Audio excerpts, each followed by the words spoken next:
Masih tentang proses di mana kemarin kita yang bahas trade, hari ini membahas dalam proses itu yaitu client server dan agent. Ya. Nah, apa itu? Kemarin kalau proses sudah dipahami ya. Biasanya itu proses itu kalau bahasa umumnya sesuatu yang masih dalam pengerjaan, itu proses. Nah, habis itu apa itu client server? Walaupun sebenarnya client server ini sudah sering kita dengarkan di dalam mata kuliah yang lain, khususnya di jaringan, komunikasi data, ya. Jadi ini bukan hal yang baru lagi. Nah, client server itu ya untuk mengulangi itu artinya arsitektur komputer yang terdiri dari namanya client dan server. Ya. Jadi ada dua objek di sana. Nah, apa itu client? Ya.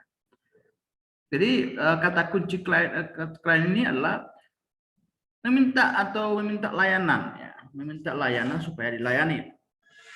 Ya. Jadi fungsi suatu pengguna dari suatu jaringan yang meminta layanan itu client. Sedangkan server apa? Itu memberikan layanan. Itu dia. Nah, nanti bisa dibaca modulnya yang sudah dibagi di GC. Jadi itu dia ya.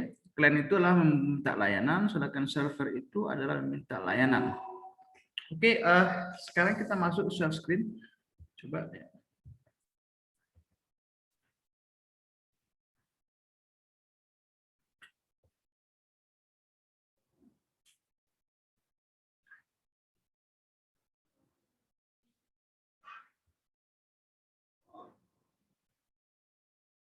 Coba perhatikan.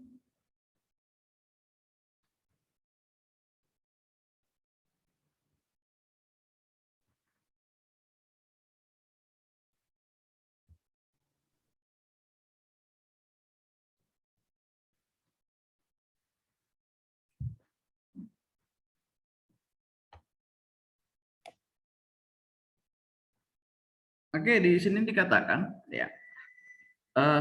Tadi client server itu adalah arsitektur komputer yang terdiri dari server dan client. Nah, server itu apa? Seperti yang Pak katakan tadi adalah memberikan layanan. Jadi server itu adalah komputer yang dapat memberikan sebuah layanan kepada si client. Sedangkan si client tadi adalah komputer yang mengakses beberapa layanan yang ada di server. Jadi si server itu memberikan layanan kepada si klien sesuai dengan dibutuhkan. Ya, misalkan Anda ingin mengambil data di server yaitu offset-nya penusa, apa pengumuman misalnya itu, nah itu Anda diberikan layanan. Terus si klien mengakses beberapa layanan yang ada di server, misalnya di server misalnya ya penginputan nama atau pengisian identitas. Waktu Anda membuka form, maksudnya untuk menginput identitas, Anda diberikan layanan. Kalau nggak ada layanan diberikan, itu tidak ada. Anda buka nggak ada isinya. Seperti itu. Terus apa lagi yang ada di server itu? Misalkan Anda ingin melihat nilai atau mengisi KRS seperti itu. Nah, sesuai dengan apa yang kita butuhkan. Itulah yang dilayani oleh para server tadi. Nah, ketika klien membutuhkan suatu layanan yang ada di server, dia akan mengirim namanya permintaan. Permintaan kepada server itu lewat jaringan. Ya, misalkan tadi Anda misalkan masuk ke websitenya Finusa, Anda ingin mengisi tadi, Anda minta layanan, Anda cara mengetik atau mengklik tombol misalnya isi data itu adalah meminta layanan supaya Anda layani untuk supaya Anda bisa menginput data Anda misalnya. Anda diberikan layanan dengan cara apa? Terbuka form itu. Kalau tidak diberikan layanan, nanti Anda klik itu nggak diberikan layanan. Ada itu permintaan tadi. Nah, di sana terjadi proses waktu Anda mengisi data-data Anda. Itulah bagian proses dalam hal client server. Makanya kenapa ada proses dalam thread, ada proses dalam client server dan agent. Ya. Nah, sampai sini mau tanya. Jika permintaan tersebut dapat dilaksanakan, maka server akan mengirim balasan berupa layanan dibutuhkan yang saling berhubungan. Itu tadi. Ya, jika permintaan tersebut dilaksanakan, maka server akan mengirim balasan dengan cara form itu terbuka sehingga Anda bisa untuk saling berhubungan, yaitu mengisi data Anda misalnya. Itulah artinya client server itu, ya. Jadi klien itu meminta layanan, sedangkan server adalah memberikan layanan. Ya, ini adalah gambar dari client server. Ya, Anda sebagai klien meminta layanan kepada server dan server akan membalas tadi seperti tadi. Ya. Jadi ada karakter dari server itu dia menunggu, menerima dan memproses dan mengirimkan balasan berupa layanan. Sedangkan karakter dari klien itu dia aktif mengirim permintaan, menunggu dan menerima balasan dari server. Ada model di client server itu ada terdiri dari beberapa item di sini. Ya, yang pertama itu adalah mainframe, arsitektur mainframe. Ya, di mana pada arsitektur ini terdapat sebuah komputer pusat yang memiliki sumber daya yang sangat besar. Ya, sumber daya yang sangat besar, baik itu dari segi memori, prosesor maupun media penyimpanan. Biasanya ini mainframe ini adalah pusat data biasanya di perusahaan-perusahaan besar, ya, di mana dia mampu melayani ratusan program aplikasi ya secara bersamaan untuk memberikan layanan kepada klien. Jadi ada ratusan aplikasi. Jadi itulah makanya dikatakan komputer pusat yang memiliki sumber daya yang sangat besar. Ya. Seperti apa sih perusahaan besar itu? Bisa bank. Ya, itu banyak aplikasi yang ke sana, ditampung semua, melayani semua seperti itu. Nah, awalnya arsitektur file sharing. Kalau arsitektur file sharing ini katanya di sini menyediakan file-file yang tersimpan di media penyimpanan server yang dapat diakses oleh pengguna. Ini tidak harus, kalau file sharing ini tidak menggunakan aplikasi. Tapi semua ini pendistribusian dengan model client server inilah melalui namanya jaringan. Ya, modelnya itu client server ini semua itu namanya sistem terdistribusi itu adalah melalui jaringan. Baik itu arsitektur mainframe, arsitektur file sharing maupun selanjutnya. Nah, kalau file sharing seperti mana contohnya? Dia tidak menggunakan sebuah aplikasi apapun atau satu pun aplikasi tidak menggunakan itu. Nah, server dikatakan di sini kalau misalkan begini, Anda itu misalnya punya kelompok tugas nih, satu ketuanya. Nah, cuma satu yang menyimpan file tugas tadi di komputernya kawan klien. Ya, itulah sebagai server. Nah, disuruhlah Anda, makanya file sharing itu untuk membagi data, disuruhlah Anda mengambil kawan-kawannya tadi sebagai klien, mengambil data yang disimpan ketuanya tadi sebagai server dari komputernya. Ya, melalui jaringan juga, baik itu biasanya ini bisa kita gunakan pakai LAN atau kabel ya, maupun non kabel ya. Kalau file sharing ini bisa kabel, bisa non kabel. Kalau kabel kan biasanya hal yang dekat, kalau jauh Sudah kan? Nah, itu dia. Jadi, namun di sana tetap ada namanya penyentingan, administrasi settingnya, penyentingan sebagai ada bagian admin yang mengatur itu, ya pengaturannya, ya seperti itu. Ya, jadi itu dia kalau file sharing, sehingga bisa ke kawannya yang lain mengambil resource-nya, sumber datanya tadi. Nah, yang masuk yang ketiga yaitu arsitektur client server. Salah satu hasil yaitu berupa software database ya, berupa software database server yang menggantikan software database berbasis file server.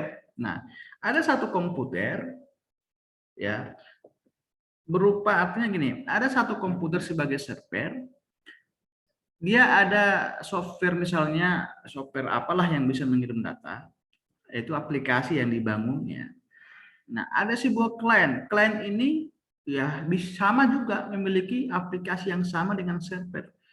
Namun bedanya hanyalah database-nya aja. Di server ada database-nya, di klien tidak ada database-nya. Itu perbedaannya arsitektur klien server namanya.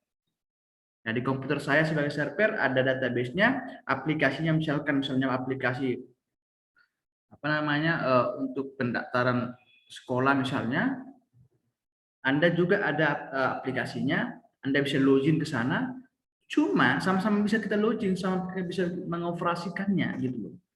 Mengoperasikannya bisa. Cuma waktu ada orang yang menginput data, cuma ke server yang tersimpan karena database-nya ada di server, bukan di yang lain gitu. Walaupun sama-sama memiliki software yang sama atau aplikasi yang sama dalamnya. Tuh. Ya. Mungkin kecepatan ada yang belum siap dipahami atau ada yang mau tanya? Baik, kita lanjut.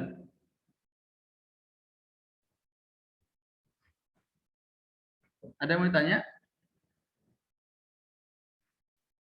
Atau mungkin Bapak itu kecepatan ya? Dikejar waktu mungkin. Rupanya Bapak salah informasi. Kita masuk sebenarnya jam 10.30 dan selesai jam 11.30 pada masa puasa ini.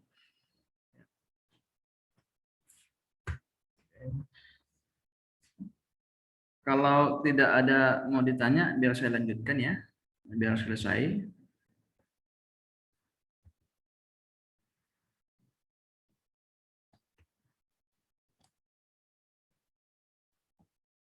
Nah, ada model tutir ya, yang terdiri dari 3 komponen yang disusun menjadi 2 lapisan, yaitu lapisan client yang minta layanan dan si server yang menyediakan layanan tadi.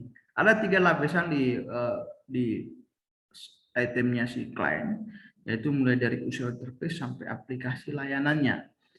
Ya, artinya aplikasi layanan itu adanya user interface antara kita sebagai pengguna dengan komputer, adanya presentasi layanan yaitu bisa menginput data, ya, terus adanya aplikasi layanan yang diberikan melalui sebuah aplikasi, bisa seperti itu, ya. Nah, di data server ini ada berapa 3 lapisan juga, mulai dari perangkat atau layanan perangkatnya atau application service. Kalau ada mengenai bisnis sama data service-nya. Nah, terus ada juga yang modelnya yang digunakan juga model 3-tier ya. Jadi ada tambah-tambahan untuk setiap user interface-nya. Ya. Nah, itu mengenai client server, kita masuk ke agent. Agent itu adalah, maksudnya agent itu apa sih? Agent itu sebenarnya aplikasi atau software yang berbentuk agent yang bisa mengidentifikasi suatu hal, ya, suatu hal yang khusus ditugaskan untuk dia. Jadi agent dikatakan di sinilah identitas perangkat lunak atau software yang didikasihkan untuk tujuan tertentu, ya, untuk tujuan tertentu yang memungkinkan si user ini untuk mendelegasikan tugasnya secara mandiri. Selanjutnya software agent nantinya disebut sebagai agent saja. Jadi agent itu sebenarnya software agent yang hanya disebut dia agent. Karena software ini mampu mengidentifikasi atau dimampukan dia atau didedikasikan dia untuk mengidentifikasi suatu masalah atau suatu tugas. Ya, tugas-tugas tertentu. Kita sudah merancang itu, artinya dia yang bekerja sendiri.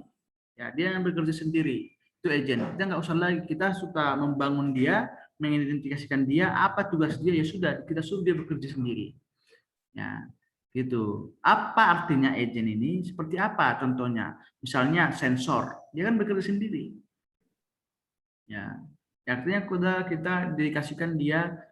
Artinya kalau biasanya sensor itu kan untuk mendeteksi orang yang masuk ke sebuah tempat melalui biasanya volume angin yang dibawa orang itu. Ya, itu.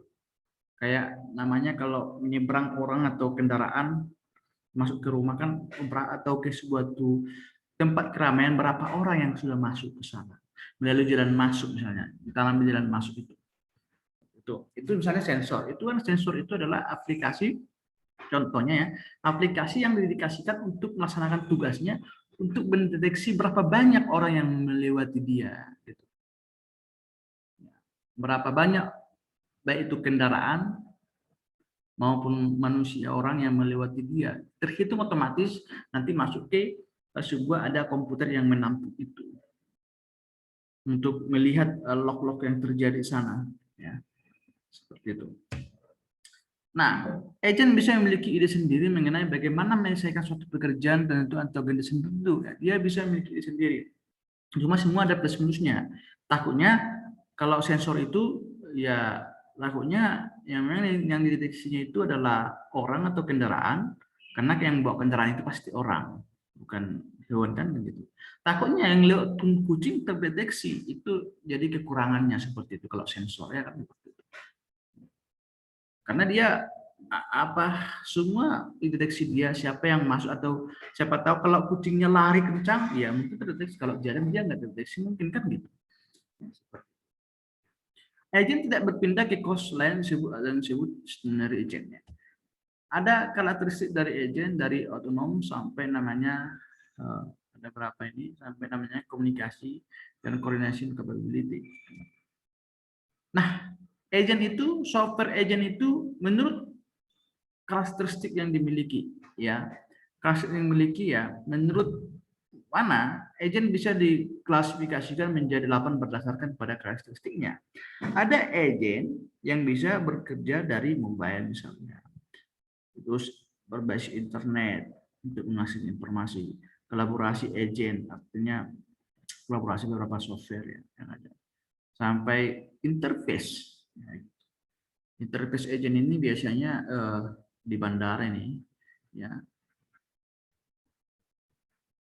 dipakai, ya. Jadi seperti itu. Nah, sampai adanya beberapa poin di sini tentang klasifikasi yang digunakan, karakteristik dari klasifikasi software agent tadi. Itu dia. Ini ada pengertiannya.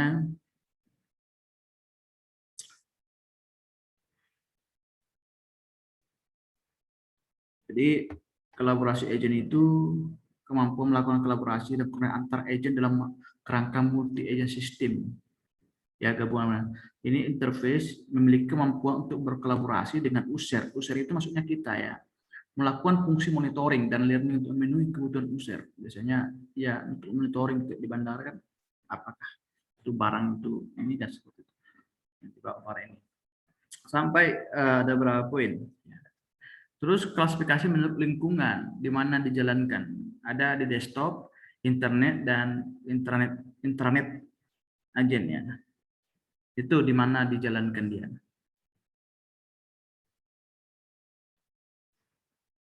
Bahasa pemrograman yang dipakai untuk itu kan agent itu kan aplikasi. Nah, untuk membangun itu bahasa pemrograman yang dipakai untuk tahap implementasi dari software agent sangat menentukan keberhasilan dalam implementasi agent sesuai yang diharapkan. Jadi pemrograman yang dipakai itu sangat menentukan keberhasilan kita sesuai, makanya tadi agent itu didedikasikan atau dibangun untuk menyelesaikan suatu pekerjaan tertentu. Makanya dibangunlah sebuah aplikasi agent itu dengan bahasa pemrograman. Bahasa pemrograman kan ada tingkatannya. Ya, mana lebih bagus seperti itu. Biasanya sekarang kan lebih ke Java dia. Sampai sini ada mau ditanya tentang client server dan agent, super agent.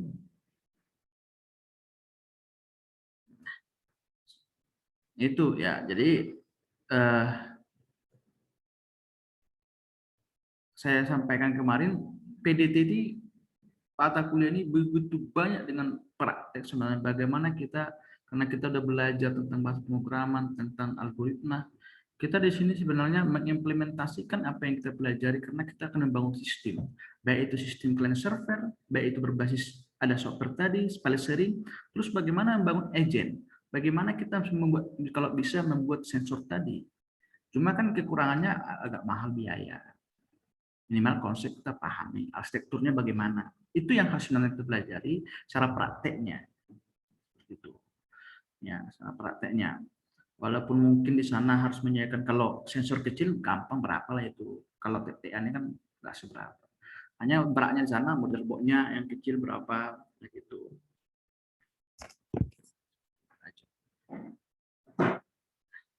Itu, nah itulah agent tadi. Walaupun yang kita bangun sebenarnya nggak harus sempurna kali, yang penting paham. Karena segala sesuatu itu harus ada namanya revisi atau perbaikan lagi. Kalau kadang-kadang hasil tidak sesuai yang kita inginkan. Misalnya seperti sensor tadi. Sensor itu nggak pala rumit ya membuat sensor. Cuma kadang-kadang seperti Bapak bilang tadi, kita menghitung orang yang melewati, kadang-kadang nanti yang dideteksi juga ikut menjadi hewan, kan salah. Berarti ada perbaikan lagi seperti itu. Nah, kita bukan ke yang penting kita paham dulu sebenarnya di sana cara pembuatannya bagaimana. Nah, secara material ini karena daring ini kita paham konsepnya sebenarnya. Apa itu setiap namanya setiap materi kita itu harus dipahami. Ya, jadi sebenarnya PDT ini sangat banyak, tiap hari praktek. Nggak ada sedikit aja sebenarnya teori, praktek. Itu. Walaupun sebenarnya nggak bisa dilaksanakan semua praktek. Masa kita kalau praktek client server ya bisa aja yang kecil-kecil kita bawa. Nah, agent mana prakteknya? Ya, harus ya berarti mengeluarkan juga uang kantong, TT-an kan biar jaga praktek. Cuma itu dia, cuma yang penting dalam semua daring ini kita memahami aja dulu apa itu setiap yang kita pelajari. Sejauh ini yang mau tanya? Itu tadi intinya biar masuk kita minggu depan mengenai kalau tidak salah, tapi ada di RVS itu kalau tidak salah file service ya atau yang lain, nanti kita lihat RVS ya. Ada yang mau tanya atau bingung? Itulah proses tadi. Jadi di proses itu hubungan antara proses dengan tree, dengan client server dan agent dalam mendistribusikan data tadi. Ya. Yaitu adanya dari satu komponen ke komponen lain tadi atau banyak komponen.